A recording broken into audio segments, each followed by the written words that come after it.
선생님들 많이 기다리시던 2권이 오늘 이제 약판발 들어왔습니다. 그래서 필요하신 분들은 네, 2권 신청하셔서 보시면 되겠습니다. 언제 나오냐고 그렇게 많이 물어봐 주셔가지고 제가 마음이 쿵닥쿵닥 하더라고요.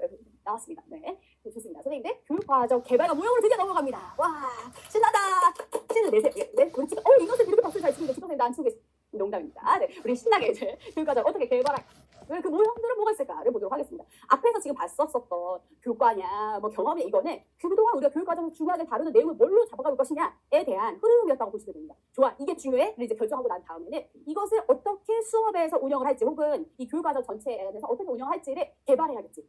그 개발하는 절차, 짜는 절차가 바로 이제 개발과 모형이라고 보시면 됩니다. 그 계획을 한다라는 것인데 결국은 이건 실제 수업을 하는 거예요. 수업할 말하자면 아웃라인을 짜는 거예요. 아웃라인을 짜는 거 실제 수업을 하는 게 아니에요. 아시겠죠? 그래서 얘들 평가 계획을 한다고 해서 평가를 한다는 게 아니고 이렇게 하자고 평가할 계획을 짜는 거예요.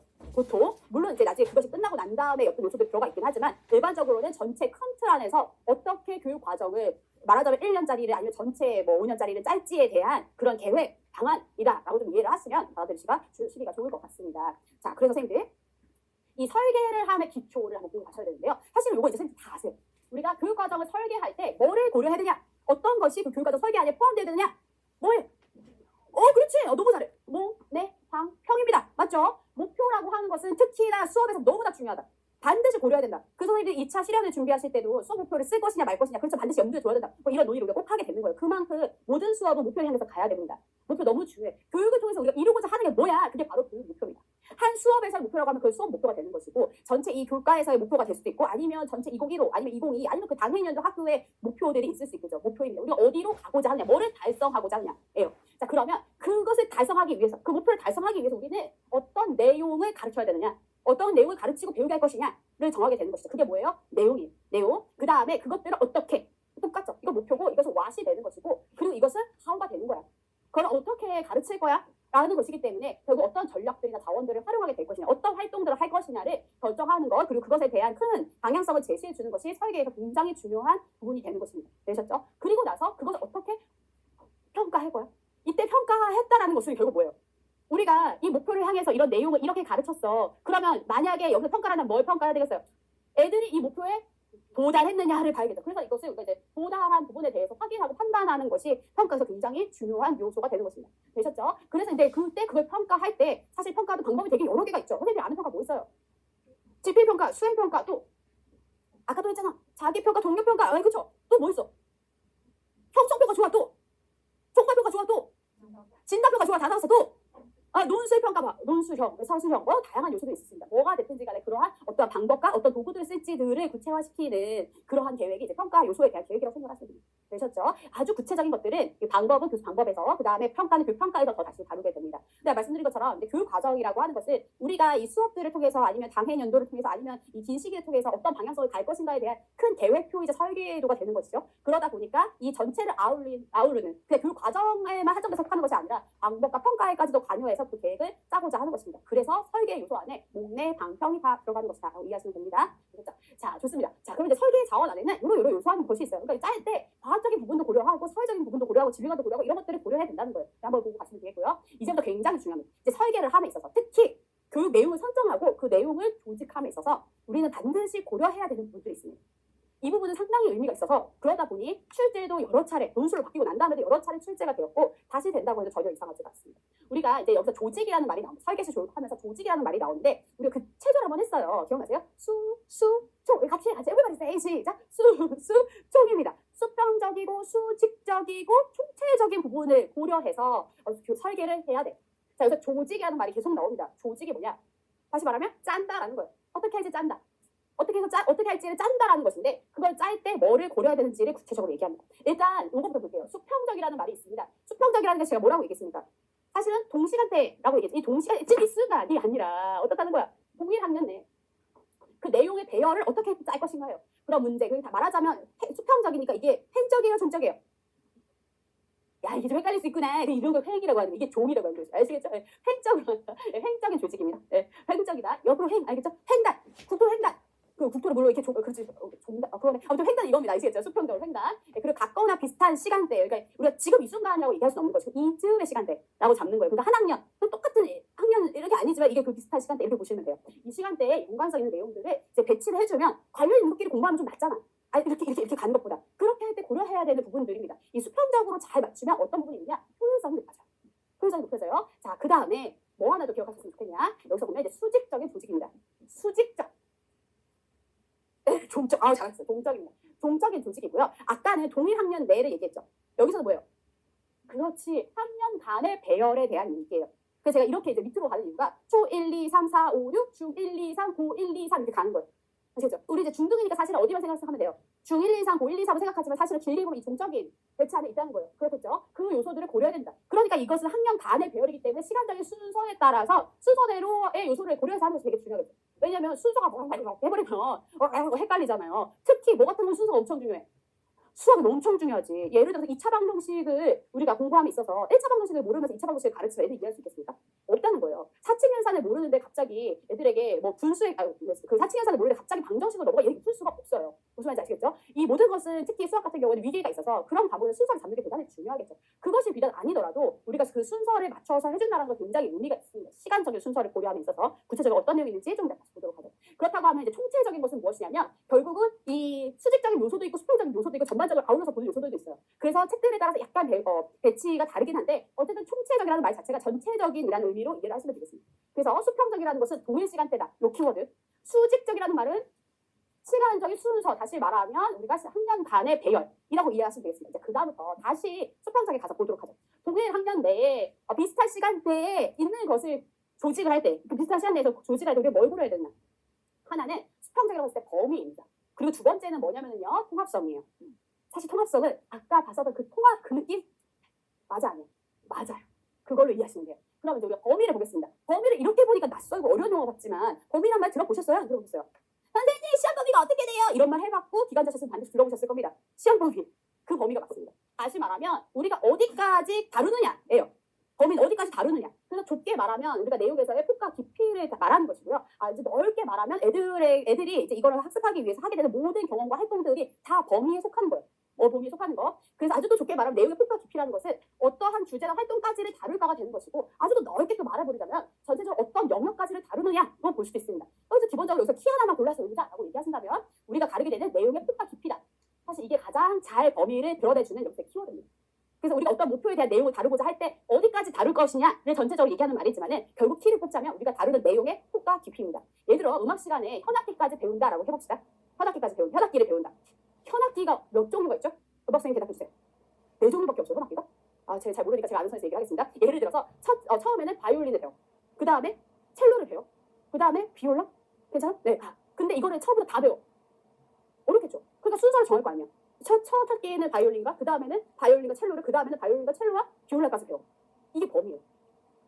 어디까지 그때 배울 것이냐. 어디까지 배울 것이냐. 어느 폭과 깊이로 할 것이냐. 그 다음에 예를 들어서 우리가 다장조에 대해서 배운다고 했을 때 다장조가 뭘로 시작하는 단어고 어떻게 하는 뜻인지를 우리가 배운다고 했을 때 어디까지 가르칠 것이냐. 이것도 우리가 고려해서 보면 되겠죠. 역사를 배운다고 해봅시다. 이번 역사를 어디까지 범위로 할 것이냐. 고조선까지 할 거야? 아니면 삼국시대까지 갈 거야? 아니면 그 연애사까지 갈 거야? 역사를 잘 몰라요 내가. 정말 죄송합니다. 그래서 역사생들 존경하고요. 아무튼 어디까지 다루느냐를 얘기하게 되는 거예요. 그게 뭐다? 범위! 폭과 깊이를 어디까지 다루느냐. 그렇죠? 지금 이제 1, 2월에 우리가 다루는 내용들이 있어요. 그리고 나서 3, 4월에는 더 넓고 더 깊어지겠죠. 그러면서 범위가 점점 확대가 될 거예요. 근데 딱 이 순간에 1, 2월에 어디까지 다루느냐. 이 시간대로 보면 그게 뭐다? 범위가 되는 거예요. 내용의 폭과 깊이. 되셨죠? 어디까지 다루느냐의 목록이다. 자, 그러면 통합성이라는 거예요. 이 시기에 어떤 내용을 가르침에 있어서 이 지식을 하나의 통합된 걸로 이해하게 배우면 좋을까 안 좋을까? 좋겠지. 그래서 모든 부분들을 가능한 밀접하게 연결시켜 가는 것이 중요하다는 거예요. 그러니까 얘들이 연결이 돼가려면 얘네들이 수직적이게서 수평적인 데서 연결하겠어. 이제 여기서 통합에서 얘기하는 얘기는 수평적인 것에서의 연결을 얘기하는 거예요. 수평적인 것에서의 연결. 그래서 얘네들은 이제 분과 학문을 물리적으로 결합하는 접근, 어디서 얘기하는 내용이니까 이게. 그렇지. 얘가 말하는 것은 사실은 다문적인 접근이에요. 이거를 의미하는 게 아니야. 이거 의미하는 게 아니고 실제 생활의 다른 실상부터 추출된 주제나 정치적 이슈를 중심으로 해서 결과적으로 만드는 걸 얘기하는 거. 이게 뭘까? 사실은 탈에 속하는 거예요. 간도 조금 넣어줄 수 있는데 나는 사실 탈을 강조하겠다. 그러니까 여기서의 통합성이라고 개념은 어떠한 동일 시간 내에서 어떤 내용 가르침에 있어서 그냥 그 애들이 같은 때를 가르친다. 애가 머무르지 말고 사실상 이게 실제적인 것이 되도록 정치적이나 사회적인 이슈들까지 다룰 수 있도록 보다 실제적인 통합이 되도록 해줘. 그렇게 해서 지식을 통합시켜줘에 대한 방향성이라고 생각을 하시면 됩니다. 되셨죠? 그래서 우리가 통합성을 보장하는 수업을 하려면 다음 문장이든 가상 문장이든 타락 문장이든 특히 타락 문장은 통합이 되도록 그 통합할 수 있도록 고려하는 교사의 자세가 굉장히 필요해지겠죠. 통합은 그 통합이다. 진짜 실제적인 과제로서의 통합을 얘기하는 것입니다. 되셨죠? 자, 그래서 우리가 총 중에 첫 번째 수를 끝냈습니다. 그것이 뭐냐면 범통입니다. 앞으로 우리가 1절, 2절로 이걸 부를 거예요. 총, 범통, 개개, 연균 이렇게 배울 건데요. 여기서의 범통은 범위와 통합성입니다. 동일 시간대에 같은 학년 내에서 범위라고 하는 것은 그때 다루게 되는 내용의 폭과 깊이다. 더 깊어지지 않고 여기 수준까지. 왜냐하면 점차적으로 시간이 지나가면 종적으로 보면 어떻게 되니까 이 내용들이 점차 넓어지고 깊어지게 되니까 어디까지로 한 다음에 살 것인지를 정해줘야 된다는 거예요. 지시라는 것 자체는 더 무한히 확대될 수 있으니까 그 정도를 정해준다는 것이죠. 보셨죠? 그게 뭐라고? 범위, 폭과 깊이. 그 다음에 통합성. 이 통합성인 것은 가능한 실제적인 과제로서 서로가 하나로, 지시가 하나로 연결되게 하나의 통합된 것으로 이해하도록 하는, 그래서 실제 생활의 관심사나 사회 정책 이슈를 반영해주는 것이 바로 통합성이다라고 이해하시면 되겠습니다. 되셨죠? 네, 좋습니다. 그 다음 이제 보시게 되는 것은 이제 이거 잘 생각하고 가셔야 됩니다. 앞에서의 범위의 개념이 굉장히 중요해요. 자, 계열성입니다. 계열성 보시면 누적적, 계속적. 이게 굉장히 중요합니다. 누적적이고 계속적인 학습을 하기 위해서 교육과정의 요소들이 배열되는 거예요. 근데 이것을 배열함에 있어서 이전의 것에 너비와 깊이를 더해가는 것이에요. 자, 너비와 깊이. 이게 뭐야? 잠깐, 너비와 깊이 이 자체가 뭐냐고. 그렇죠. 그게 핵심이에요. 범위예요. 이게 왜 핵심일까? 여기 계열성의 개념에는요, 범위의 개념이 들어가 있어요. 지금 아까 이제 어디까지 얘기 드렸냐? 예를 들어서 중학교 1학년 때 우리가 바이올린을 배워요. 1학년 때의 범위예요. 그 다음 2학년 때 바이올린과 첼로를 배워요. 그러면 2학년의 범위는 어때요? 너비가 넓어졌지. 그리고 바이올린은 띠디디까지 했는데 디디디디까지 배웠어. 징징징징징까지 배웠어. 그러면 어때요? 깊어졌어? 아니면 그냥 똑같아? 깊어졌죠. 그리고 첼로 다시 기본적인 이거 배웠어. 3학년이 됐어요. 아무래도 여기는 이제 예술학교인 것 같아요. 그렇죠? 첼로 비올라까지 배워보니까. 뭐냐면 바이올린도 배우고 첼로도 배우고 비올라도 배워. 그럼 뭐가 확대됐어? 범위가 확대됐어. 범위 중에서 뭐가 확대된 거야? 너비가 확대된 거예요. 계속 많아졌잖아. 맞죠? 그리고 이거 다 배워. 그럼 어떻게 된 거야? 처음에 많이 부끄럽네. 어떻게 된 거야? 더 다시 심화가 된 거야. 너비도 늘어나고 개수도 늘어나고 입을 다물고 보시는 그런 잠깐 저도 창피해지네요. 그 다음에 깊이도 깊어졌어. 그게 뭐냐면 계열적인 거예요. 기존의 것을 받으면서 점차적으로 넓어지고 깊어졌어. 그게 바로 계열성입니다. 그러니까 누적적이고 계속적인 학습이 이루어지는 것이죠. 무슨 말인지 이해가 되시죠? 그래서 점차 이전의 것에서 계속해서 너비와 깊이가 확대되는 거예요. 근데 이게 아까 선생님들이 조금 나왔어 이미 사실은 뭐냐면 점점 넓게 점점 이게 얘기 아닙니까? 맞아요. 그래서 이게 뭐냐면 사실상 나선형의 개념이 여기에 포함이 되어 있어요. 나선형 교과서 아까 어디서 나왔어? 발견해서 지시의 구조가 점점 넓게 점점 이렇게 가잖아. 근데 그 내용이 여기 들어가 있습니다. 근데 사실 계열성은 조금 더 큰 얘기예요. 왜냐하면 단순한 순서도 여기 들어갈 수가 있거든요. 무슨 말이냐? 일단은 기본적으로 단순한 데서 복잡한 대로 가죠. 이거는 이제 나선형이랑 비슷해. 그리고 이제 전체에서 부분으로 간다. 이거는 나선형이라기보다는 어떤 순서에 대한 얘기죠. 뭐냐면 전체에서 부분으로 우리가 크게 이 교육학을 공부하실 때도 제가 전체적으로 교육학 트리를 보여드리고 그 다음에 교육 과정 얼개를 보여드리고 그 다음에 지금 하나씩 원바이원 보고 있잖아요. 전체를 보고 부분으로 가서 보고 있죠. 이 전체에서 부분으로 간다는 거예요. 왜냐하면 제가 부분부터만 시작을 했다면 도대체 이건 알겠는데 전체적으로 어디 있는겨? 이 생각이 들 거 아니에요. 그러니까 전체 끝 나온라인 잡고 그래서 구체적으로 들어가는 전체적 부분이라고 하는 순서가 있습니다. 자, 그 다음에 제가 아까 이 얘기를 드렸는데요. 고조선에서 그 다음에 삼국시대에 가고 만약에 삼국시대에서 나중에 이제 뭐 근현대사까지 가게 돼. 조선시대에서 근현대사까지 가게 돼. 걔네들은 사실은 이게 정말 심화적인 내용인 거예요. 시간의 순서대로 바뀌어가는 연대기적인 순서인 거예요. 연대기적인 것이죠. 어디가 더 복잡하고 단순한 이유를 잘 알 수가 없어. 그러나 이것은 순서에 입각해서 우리가 보는 것이죠. 이거는 어떠한 심화라고 보기보다는 어떤 순서에 가깝다라고 보여질 수가 있습니다. 그렇죠? 예, 그렇다. 그리고 아주 구체적인 경험부터 이제 개념에 이르는 이러한 일반적인 원칙들을 가지고 있습니다. 그래서 이것을 더 넓게 딱 계열성이라는 얘기를 보면 사실은 이제 순서를 정하는 거예요. 시간을 거슬러 가면 학년 간에서 배열을 할 때 순서를 어떻게 더할 것이냐. 근데 그것을 보통 얘기하면 너비와 깊이의 확대라고 볼 수가 있겠죠. 너비와 깊이의 확대라고 볼 수 있고 하여서 나선형의 내용들이 사실 많이 포함이 되어 있다. 그래서 시바 확대되어야 된다는 부분입니다. 특히 이제 여기 깊이는 보통 이제 시바라고 얘기를 하는 것이고 너비라고 하는 것은 이걸 확대라고 얘기를 하게 되는 것이죠. 너비의 확대, 깊이의 심화라는 개념 자체가 계열성에 들어가 있는데 거기에 추가적으로 이제 순서의 요소들이 들어가 있어서 전체에서 이제 부분으로 간다든지 연대기적 순서가 강조되는 그 전반이 다 어디에 들어가 있다? 계열성에 들어가 있다는 것입니다. 되겠죠? 그래서 계열적이라고 하는 것은 이 시간을 거슬러 가면서의 순서를 잡는 것에 있다라고 보시면 되고 너비와 깊이의 심화와 확대라는 용어로 기억하시면 되겠습니다. 되셨죠? 네, 좋습니다. 자, 그러면요. 계속성을 보겠습니다. 그냥 말을 생각해 보세요. 계속성. 어떻게 한다는 거야? 계속한다는 거야. 계속한다는 게 다른 말로 뭐예요? 다음에 끝났어요. 맞아요. 계속성이라고 하는 것은 여기서 키는 반복이에요. 근데 선생님들이 여기서 이제 잘못 잡으면 뭐로 보이냐? 교육과정 전반에 걸쳐서 폭과 깊이를 넓혀야 하는 주요 아이디어와 기능들을 반복한다. 그래서 키를 반복으로 잡으셔야 되는데 다시 폭과 깊이로 보시는 거예요. 잠깐만요. 폭과 깊이가 뭐죠? 맞아요. 그러니까 제가 아까 범위가 중요하다고 말씀드렸어요. 결국은 범위가 있어요. 뭐를 범위로 다루느냐? 우리가 현악기라고 하는 것이 중요하기 때문에 걔를 범위를 잡은 거예요. 주요한 범위의 테마로. 그래서 바이올린 잡고 바이올린이랑 첼로 잡고 바이올린, 첼로, 비올라까지 잡아서 간 거야. 맞죠? 걔는 중요한 가치가 있는 거야. 그 다시 말하면 중요한 거를 우리는 계속 폭과 깊이를 넓혀가요. 어떤 것을 계획적으로 조직하냐? 우리가 배우는 수많은 지식 중에 뭐를? 중요한 거를. 결국 중요한 거를. 결국 그래서 나선형과 맞다는 거예요. 왜? 중요한 게 뭐야? 각 학문에서. 지식의 구조지. 그 지식의 구조는 중요해서 배울 만한 가치가 있는 아이디어와 기능이기 때문에 그거를 이 시간에 어디까지 배울까를 정하는 것이 범위가 되는 것이고 그 중요한 거 계속 어떻게 해야 돼? 점점 내게 점점 깊게 하면서 이 순서를 잡아가는 게 뭐가 되는 거야? 대열이 되는 것이고 그 가운데 중심은 사실은 어린아이의 것이나 물리학자의 것이나 같다라고 했기 때문에 그 중요한 내용을 어떻게 해야 돼? 반복을 해서. 반복을 하다 보니까 계속 되게 되는 것입니다. 그래서 이 폭과 깊이를 넓혀야 하는 사실을 쓰시거든요. 넓혀야 하는 무엇을? 주요 아이디어와 기능을 중요한 것을 다시 말하면 중요한 것을 어떻게 하는 거? 반복하는 것이 뭐다? 계속성이다. 계속성은 계속하는 거예요. 다시 말하면 반복하는 거예요. 뭐를 반복한다고? 중요한 거. 조금 고급지게 말하면 주요한 아이디어와 기능을.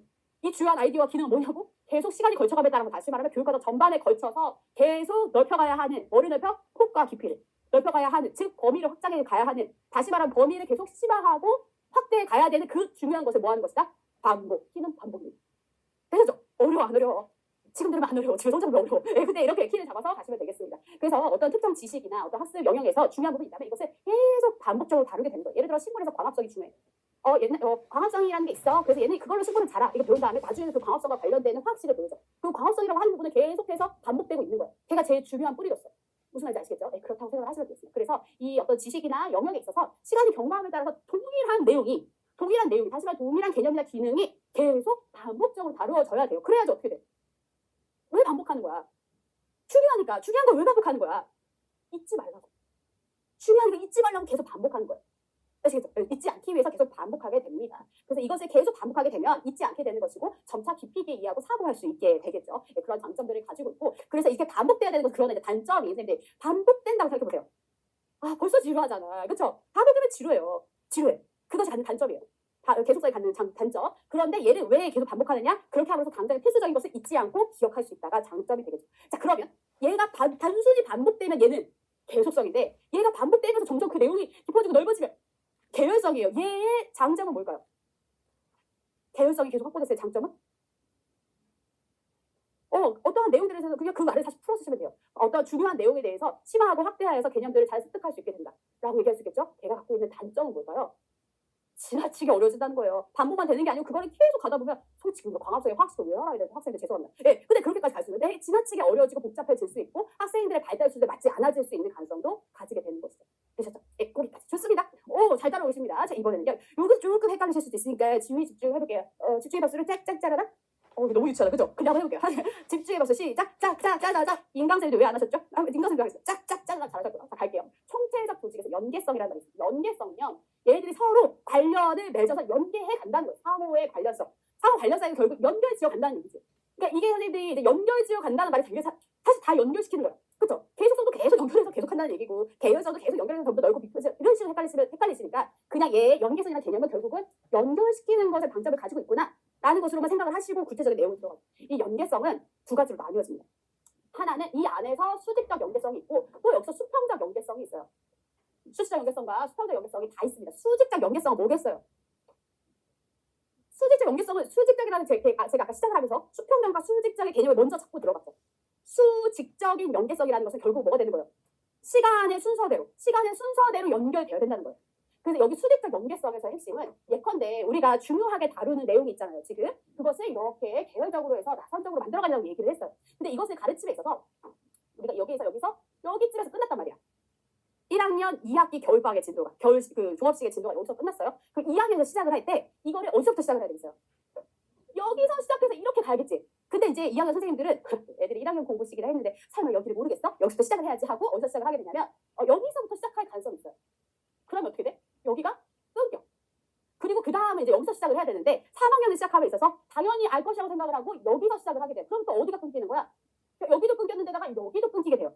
그러니까 기본적으로 얘는 계열적이지. 내용의 배열 자체는 계열적이에요. 뭐냐면 점차로 넓이와 깊이가 확대되어 갔기 때문에 얘는 계열적으로 가르치고 있는 건 맞아요, 아니에요?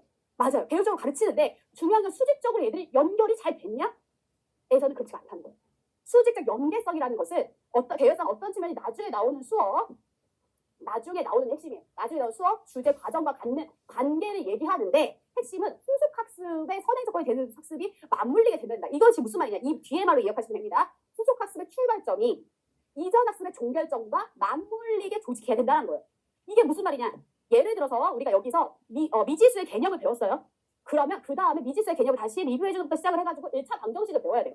그리고 나서 2차 방정식 리뷰하면서 3차 방정식 넘어가야 돼. 근데 우리가 응당 알 것이라고 생각하고 미지수의 개념을 한 다음에 바로 2차 방정식으로 넘어갔다. 그럼 가운데가 어떻게 된 거야? 비어져 버린 거야. 얘들이 맞물리게 해야 돼. 어디까지 왔는지를 확인하고 거기에서부터 시작을 해가지고 그 다음으로 넘어가면서 가야 되고 거기 끝난 지점을 다시 한번 확인한 다음에 그 다음 내용들이 맞물리게 가야 된다라는 게 무슨 개념이라고요? 수직적 연계성. 이것은 결국 이제 시간의 흐름과 같이 가는 거예요. 시간의 흐름과 맞춰서 여기서 말하는 예를 들어 후속 학습이에요. 그러면 여기서 이게 이전 학습이라고 친다면 미지수의 개념이 되는 것이고 여기 후속 학습의 출발점이라면 2차 방정식을 배우는 거예요. 가운데 1차 방정식이 비었죠? 그럼 어떻게 되는 거예요? 맞물리지 못한 거예요. 수직적 연계성이 확보되지 못한 거죠. 학습이 일어날 수 있을까요? 어려울까요? 어렵겠죠. 왜냐하면 얘는 굉장히 위계적인 과목이기 때문에 반드시 앞전의 내용과 뒷부분의 내용이 맞물리게 가야 된다. 다시 말하면 여기 어려우시다면 이전 학습을 먼저 배우는 거. 그리고 후속 학습은 나중에 배우는 거. 이전 학습이 끝났어. 종결됐어. 그 지점과 그 다음에 학습해야 되는 부분의 시작점이 어떻게 된다? 맞물려야 된다. 되시겠죠? 그래서 이거는 이제 사실은 동일 교사가 가르칠 때는 크게 문제가 안 되죠. 왜냐면 내가 진도를 어디서 끝낸지 알기 때문에. 그러니까 1학년 1학기 끝난 다음에 1학년 2학기를 시작할 때는 큰 문제가 안 돼요. 거기서부터 다시 리뷰를 하면 되니까. 근데 어떤 데서 문제가 생기냐면 1학년이고 2학년이랑 선생님 바뀌어. 그래서 문제가 생길 수 있겠죠? 그리고 이제 또 언제 문제가 생겨? 학교 급이 바뀔 때. 초에서 중갈 때, 중에서 고갈 때 여기서 문제가 생길 수가 있겠죠. 자, 일단 이거는 교사들 차원에서의 문제고요. 근데 교육 과정에 문제가 있는 경우도 있어요. 맞물리지 않게 내용을 배치시킨 거예요. 응당 이 정도 알면 뛰어넘어서 갈 수 있겠지? 그래서 가운데 어떤 중요한 내용들을 빼버리면 수직적 연계성이 보장되지 않은 학습이기 때문에 학습이 제대로 이루어질 수가 없겠죠. 이해되셨어요? 네, 좋습니다. 그래서 이렇게 수직적 연계성은 서로 맞물리는 게 진짜 중요한 키입니다. 서로 맞물리는 학교 급이나 학교 간에서의 접합 지점에서 자연스럽게 이 내용들이 관계를 맺어가는 것이 대단히 중요하고 사실 이제 수직적 연계성에는 다양한 개념이 들어가 있죠. 뭐가 있냐면 계속적으로 계열적이면서도 반복적인 개념이 가는 거예요. 왜냐하면 2차 방정식에 미지수가 있어요, 없어요? 많이 까먹으셨죠? 2차 방정식 미지수가 있죠. 있는 거 맞죠? 수업생들 말해보세요. 있죠? 예, 있어. 미지수가 있지. 그게 2차 방정식이잖아요. 예, 그쵸? 예, 미지수라는 개념을 계속 뭐 되고 있어? 계속 반복되고 있어요. 무슨 성? 계속성. 그리고 이런 2차 방정식에 대한 부분들이 점차 미지수의 개념에서 1차에서 2차로 가는 계열성 확대가 이루어질 때 그때 얘네들이 서로 어떻게 돼야 돼? 맞물려야까지가 다 들어가게 되면 수직적 연계성입니다. 수직적 연계성, 그렇죠? 그래서 그렇게 돼야 학습 효과가 증대된다는 것을 토대로 해서 이제 제기된 원칙이고 가장 보면은 거의 이 중에서는 가장 거의 최근에 언급되고 있는 개념이기도 합니다. 그래서 많이는 얘기를 안 했는데 얘가 이제 출제가 됐고 그 당시에 이걸 투자 선생님들 굉장히 많이 썼어요. 우리 선생님들 너무 잘하고 있죠? 네, 그때도 맞지 많이 나왔고 그랬고요. 수직적 연계성의 개념. 자, 그럼 이제 수평적 연계성에 가보죠. 수평적 연계성은 보세요. 동일 학년 내에 그러니까 왜 이게 무슨 성입니까? 수평성입니다. 수평적이니까 동일 학년 내에 교과 간의 유사한 개념이나 주제 기능이 있을 때 얘네들을 연결시켜서 다루는 것과 연결이 되어 있어요. 이게 뭐랑 비슷해요? 이게 뭐처럼 보여? 통합성처럼 보이죠. 왜냐하면 동일 학년 내에 유사한 내용들을 통합시켜서 간다라는 방향성이 통합성이랑 굉장히 유사해 보여요. 근데 여기서 사실은 구분되는 중요한 키가 있습니다. 뭘까? 동일 수준으로 다뤄져 있다는 거예요. 동일 수준으로 다뤄져야 된다. 이게 무슨 말이냐면 사실 이제 수직 통합성 같은 경우에는 내용들이 얼마나 어떻게 연결이 되어 있느냐의 방점이 있어요. 얘들이 가능한 실제적인 것이 되도록 연결해야 된다는 게 통합성의 포인트라면 수평적 연계성의 포인트는 이 연결되는 내용들 간의 수준이 유사해야 된다는 거예요. 근데 이것이 굳이 연결되진 않더라도 전체적으로 그 수준이 맞아져야 되는데 예컨대 초등학교에서 이게 약간 이제 이 부분 아직도 해결이 안 된 부분인데요. 사실 누리 과정이랑 유치원 과정을 겪을 때 문제가 아니라 포인트가 뭐냐면 한글 교육을 문제를 안 시켜요. 그래서 들어가면 아이들이 문자를 모른다는 상태에서 시작을 하기 때문에 거기서 한글을 가르치고 거기서 학습하는 것으로 이제 이루어져 있거든요. 근데 수학은 어떠냐면은 들어가면 문장제예요. 한글을 모르는데 문장제를 해야 돼. 문장제가 뭐예요? 문제가 이제 한글로 이루어져 있다는 것이죠. 그래서 문자를 해독하거나 이해하지 못하면 수학에서부터 어려움을 겪게 됩니다. 그럼 얘네들의 수준이 맞아요, 안 맞아요? 안 맞지? 이게 안 맞아요. 그럼 예를 들어 이제 중등에서 가볼까요? 중등에서 예를 들어 우리가 아이들에게 이제 1차 방정식을 가르친다고 해봅시다. 수학의 단계에서. 수학에서 1차 방정식을 가르치는데 물리 수업에서 2차 방정식으로만 풀 수 있는 문제를 내는 거예요. 그럼 어때요? 비슷한 내용들을 다루고 있죠. 수준이 같아요, 달라요? 달라요. 그리고 사실은 조금 더 그 내용을 리딩하는, 더 이렇게 끌고 가는 내용을 수학에서 해줘야 그걸 받아가지고 익숙해진 애들이 물리적인 내용까지 넣어서 학습할 수 있을 거 아니야. 근데 만약에 이거 교육과정을 잘못 설계를 하게 되면 이렇게 1차 방정식을 가르치고 있는 그 커리큘럼 내에서 2차 방정식만 풀 수 있는 물리 수업을 해버리면 아이들은 그 누구도 사실 따라가기가 어려워지는 거예요. 따로 선행하거나 학습하지 않았을 경우를 상상한다면. 이건 잘 만든 교육과정이에요? 잘못 만든 교육과정이에요? 잘못 만든 교육과정이겠죠. 그래서 반드시 고려해야 돼. 그게 뭐다?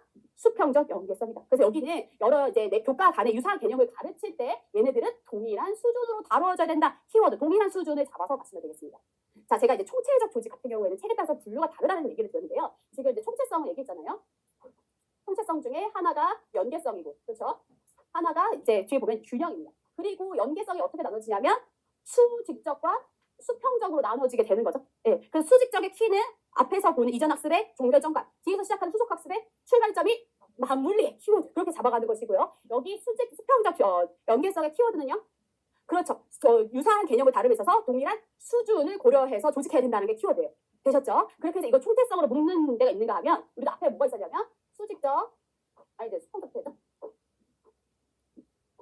우리가 수평적, 예, 수직적, 글씨 좀 잘 쓸 걸 후회된다. 수직적, 그 다음에 예, 총체적 이렇게 했잖아요. 근데 여기서 이 총체적인 이 수직적, 수평적 연계성을 아예 여기서 범통, 개개, 연균으로 한정하지 않고 여기다가 수평적인 연계성, 수직적 연계성 이렇게 구별하는 책들도 있어요. 근데 이게 어디에 속하느냐가 그렇게 중요하게 나오진 않을 텐데 그렇게 되는 경우도 있다. 그러니까 이 연계성 하나로 붙지 않고 다 쪼개서 본다는 거죠. 왜냐면 수평적인, 수직적이니까 그렇게 나온 책도 있다 정도 이해하고 가시면 되겠습니다. 우리는 이제 이게 더 많이 다루는 책이어서 여기에 따라서 학습하고 가겠습니다. 자, 그다음에 균형을 보죠. 마지막입니다.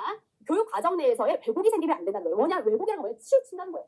그러니까 균형이라는 것은 잘 맞는 거지. 그래서 여기가 균형이 잡힌다, 균형성이 맞는 이런 얘기 들어보셨잖아요. 어떤 하나에만 너무 힘을 쏘여주면 균형이 없어져.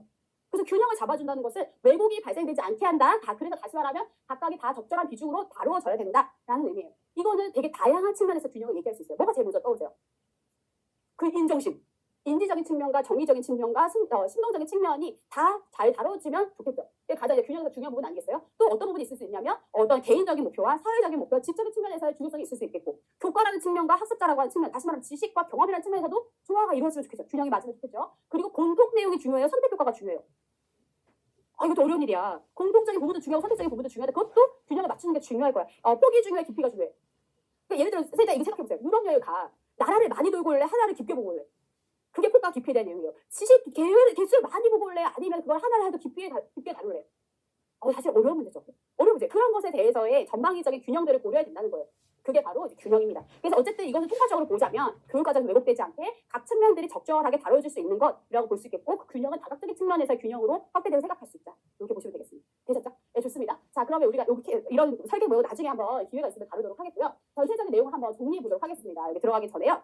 자, 교육과정 설계 아주 본격적인 파트로 들어오겠습니다. 자, 우리가 교육과정을 설계함에 있어서 반드시 고려해야 되는 요소가 4가지 있다고 했습니다. 뭐였죠? 목내, 방표, 교육의 목표와 교육 내용과 방법과 그 다음에 평가입니다. 좋아요. 여기 됐고요. 그 다음 이제 우리가 교육과정을 설계해야 될 때의 고려사항입니다. 이것들을 이제 크게는 3가지 측면에서 볼 수 있어요. 뭐죠? 총입니다. 그렇죠? 수평적, 수직적, 그 다음에 총체적. 잘하셨어요. 자, 여기에 한번 이쪽에 같이 쓰면서 얘기들을 해보도록 하나 서로 정리해 보겠습니다.